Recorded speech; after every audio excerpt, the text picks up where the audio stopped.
I've been doing this session for the last few years, I'm not sure how many years. Basically, and I've warned people up front, I'm not here to teach you a lot of content. There's no way that I can really teach the content. But I want to give you some tools that you can prepare with to hopefully make you more successful taking the test. One of the tools is a book that some of you have, and if you look inside the book, you're going to have some practice problems and some explanations, all that type of thing. But at the back, there's also a CD that has the Power Prep 2 software. I'll be talking about that tonight. But you can download it from the ets.org website. So up on the screen, I have the ets.org website. And under that website, if you click on GRE, you get the GRE page. And down on that page, you can see a link for, well, first of all, for preparing for the test here in the middle. And then off to the side, or even I think down below, there's a link for Power Prep 2 software, and you can download it to your machine. And that's what I've done. And for some reason tonight, when I was just playing around with it, it was acting up a little bit. I can still get everything, I believe, but it's giving me an error message about every time I switch to something new, and it hadn't been doing that before. I'm not sure what's happening, but I can still go through the software. But those of you that have the books can probably just take it right off the CD, and if you don't have the book, go to ets.org and download it to your machine. ets.org has a lot of the same things that your book will have. It has a lot of the same things that Power Prep 2 will have, except Power Prep 2 also has a couple of practice tests for you.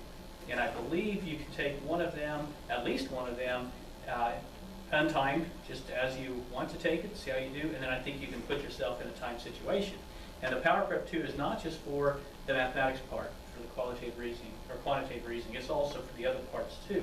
So what I'm telling you tonight can work for any of the areas. And same thing with the books. So I encourage you to get some type of practice materials, the books, Power Prep 2, hopefully a combination possibly. But if you get on Power Prep 2, you do have a practice test online or on the computer at least, to where you can get some pretty realistic practice then. The icon, excuse me, the icon for Power Prep 2 looks like this, GRE Power Prep 2.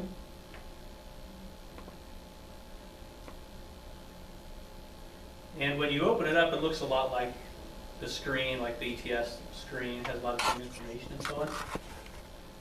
But what it does for us, it gives us all of it, well, it gives you more information up front, you know, the overview, the scores, and those types of things, preparing for the test. I want to go down to quantitative reasoning, even though you can see the writing and the verbal reasoning, it has all of that in here. But I want to show you the structure of the help that it gives you, and hopefully from the structure that you see here from Power Prep 2, you'll have an idea what the tests look like. Then from the practice test, you'll have a better idea what they look like, types of questions, what they're expecting, how they expect you to answer those types of things. In the qualitative or quantitative reasoning, along the side here and also along the top, we have the different types of questions like quantitative comparison, multiple choice, select one or more answers, numeric entry, data interpretation sets, and then there are some links for using the calculator. I'll show that. Math review, which goes through a lot of the concepts that you may see on the test, and mathematical conventions, which is also very good information to know how mathematics works. It'll remind you of some of the rules that you learn over the years, you know, in algebra, you know, those different properties that you're going to see. The last two on here, I believe, are PDF files that you'll download, or that's contained in there, so you can download them. But let's look at the type of questions that you'll be asked. The first type, quantitative comparison questions. Here's the description, and this screen will look very similar when I click on any one of the types of questions. You'll have a description, you'll have tips for answering, and then you'll have sample problems. And we'll go through a few sample problems just to see what they're like, but again, I'm not here to really teach a lot of content, it's just mainly to see what you're expected to do. The description, you're going to compare two quantities, quantity A and B, and you'll determine which one of the statements is true. A is greater than B, B is greater than A. They're equal, or you cannot determine which is greater. Okay? So notice how that's structured. the tips for answering. Be familiar with the answer choices. Avoid unnecessary computations. You can waste a lot of time by doing all these computations where there may be a faster way.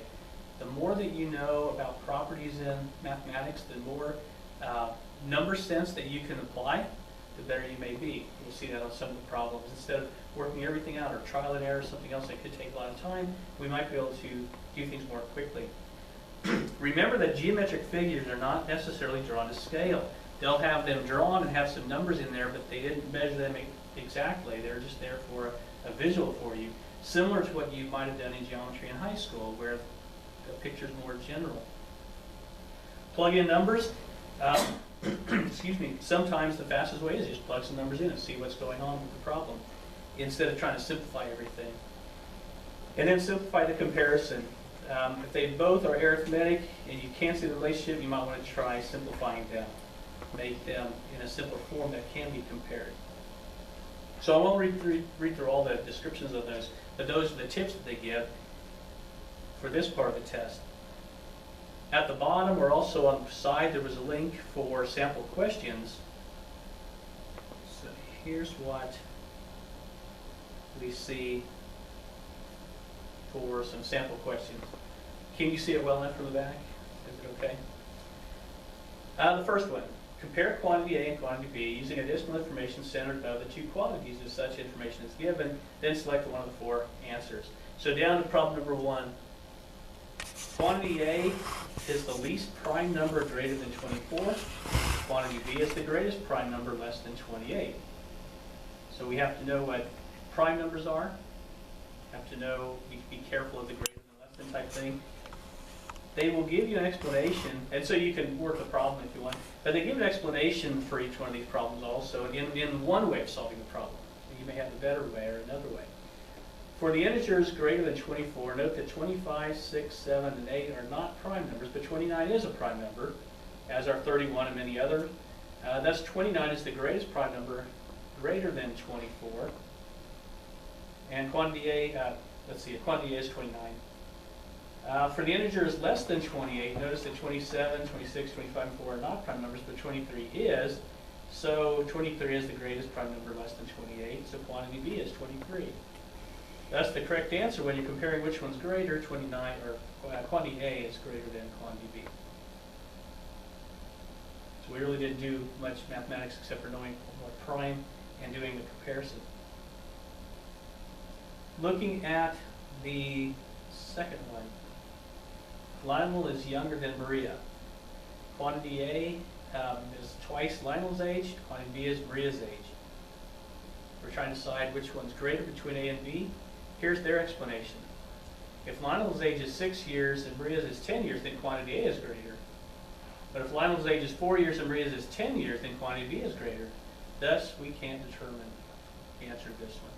In that case, what they saw, they solved it by just a couple of examples, just to see what's going on. They didn't do anything real algebraic, but you can see, hopefully see the logic in what they did, and that maybe that was the best way of going about that problem. Just try a few numbers and see.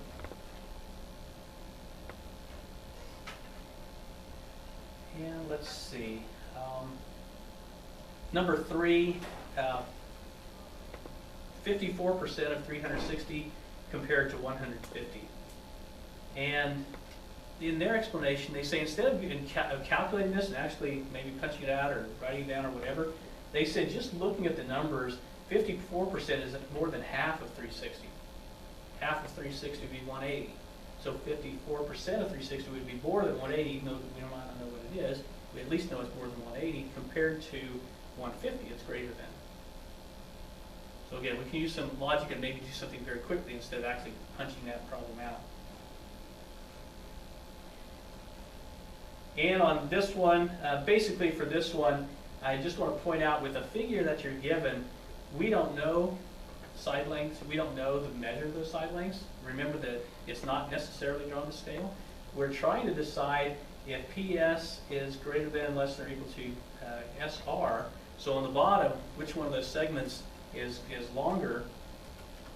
I guess we look at the explanation with their figures down here. We know that PQR is a triangle, and the point S is between P and R. So PS is less than PR, and SR is less than PR. So each one of the segments is less than the entire segment. You are also given that PQ is equal to PR.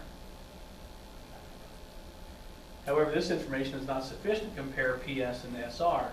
Because the figure is not necessarily drawn on scale, you can't determine the relative sizes, and they may appear to be equal in the original figure. Position S can vary alongside PR anywhere, and they're showing that in the pictures at the bottom.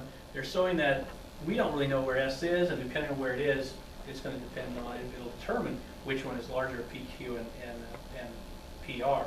Or I'm sorry, PS and SR. So there's not enough information given.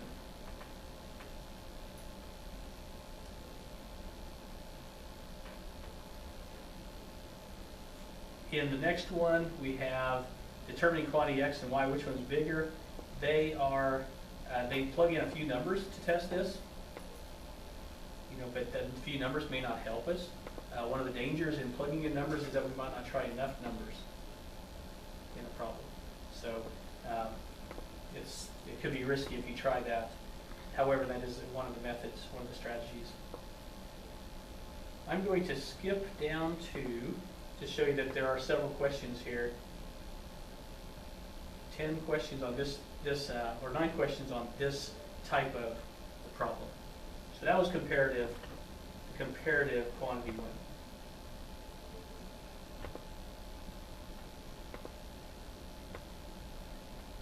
Or quantitative comparison. Clicking on a second type of question, multiple choice questions. You're familiar with those. Basically, in this part, you have one choice, one answer, one possible answer. On the other choice, we'll see that we have multiple answers sometimes.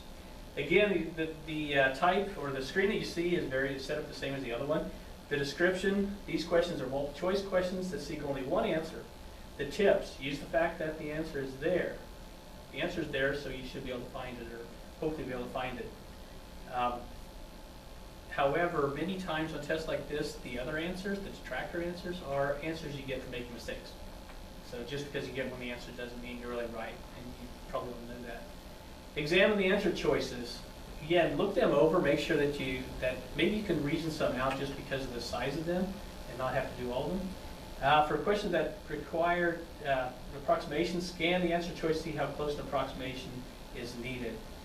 Again, you might not have to do an exact calculation. An approximation may be enough to get you to the correct answer.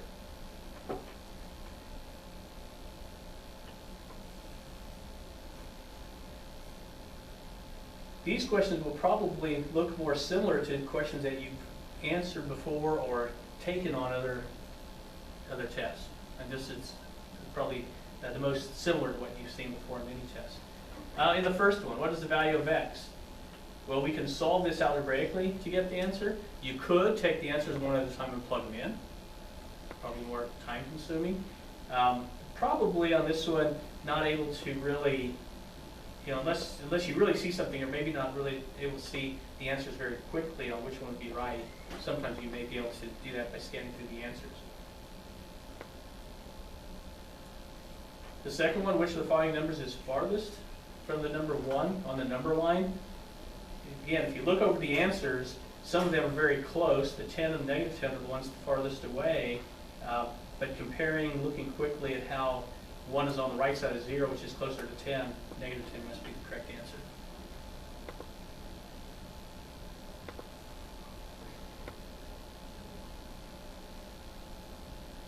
In the next problem, we have the graph of this absolute value equation, which is a V-line, this broken line V-line. And it says, here's the equation for which of the following functions g defined for all numbers x does the graph of g intersect the graph of f. Now, again, there's some terminology in the intersecting. We can talk about slope. We talk about different things with a problem like this. We have to have an understanding of the slope involved for this. At least that would help us the most on this question. If we have an understanding of slope, the equation is 2x, or absolute value of 2x, and the 2 tells us a slope. It tells us the slope on the left side actually is negative 2. and on the right side is positive 2. And if we look through the answers, anything with a 2x in it, if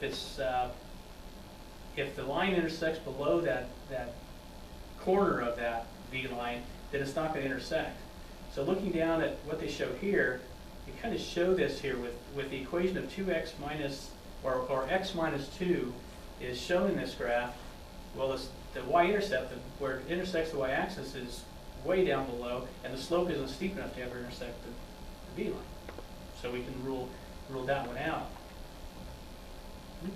If we look at the ones that have 2x in front of them, and the same thing with the x plus 3. Positive 3 is below that corner, so a slope of 1 for the x plus 3 will not intersect it. But on the other three, or the other two, the next two equations, we have 2x, which is the same slope as what we have on the V line. One of them has a y-intercept of -2, so it's way down low, but it's going to slope the same as what the V line does on the right side. It's not going to intersect. The other has 2x plus 3. It's going to intersect below, or it's going to touch the y-axis below that vertex, below that corner point, but with a slope of 2, it's still not going to intersect. The only one that can is 3x minus 2, where the slope is 3. It's steeper than the slope of that right side of that V line, so eventually, it won't show up on this screen here, but eventually it would intersect. So there's some reasoning involved with that one, but you have to know some of the terminology and be familiar with slope, hopefully from algebra. Notice on number 4, approximately what was the cost of the gasoline used to drive 350 miles. Notice it's 33 miles a gallon. Well, you possibly could do some work with estimation on this one. You know, if you estimate 35 miles per gallon and divide, you might be able to get, well, you get 10 gallons for that, times $2.95 or times about $3, you're going to end up with $30 at the end. So you might not have to use the exact numbers on there. And with the numbers spaced as far apart as they are, that would probably be fine. As compared to if they had 28, 29, 30, 31, 32, then we might not be able to estimate as well. Next one being a probability problem. Probability that the jelly bean will be neither red nor purple. Well, if we count up how many are not red or purple, or if we take the red and purple and add them together and subtract from 60, we can get the number of ones that don't fit that characteristic. 51 of them, so 51 out of 60, which we can divide down and get 85%. Or if we estimate with the 51 over 60, we should know that it's not going to be 0.09, that's way too small, or 0.15, they're below 50%. 0.54 is close to 50%, 51 over 60 is much greater. We could probably narrow it down to one of those bottom two.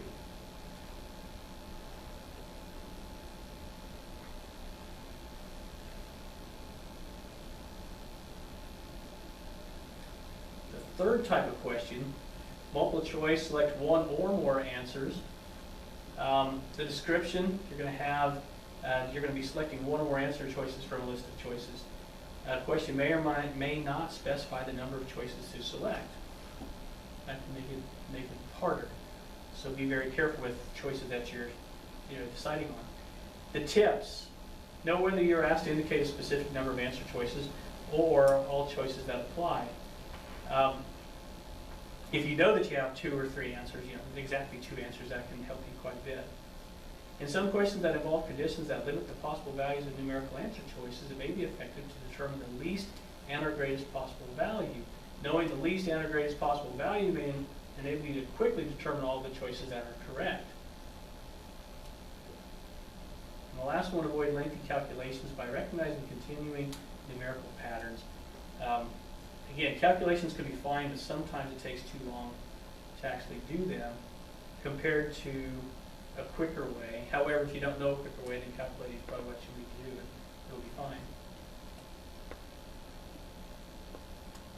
And then similar to the other types of questions, we have some sample questions. Looking at problem number 1, which 2 of the following numbers have a product that is between -1 and 0? Indicate both of the numbers. So they're telling you there are 2 choices here. Looking at their explanation, you need to select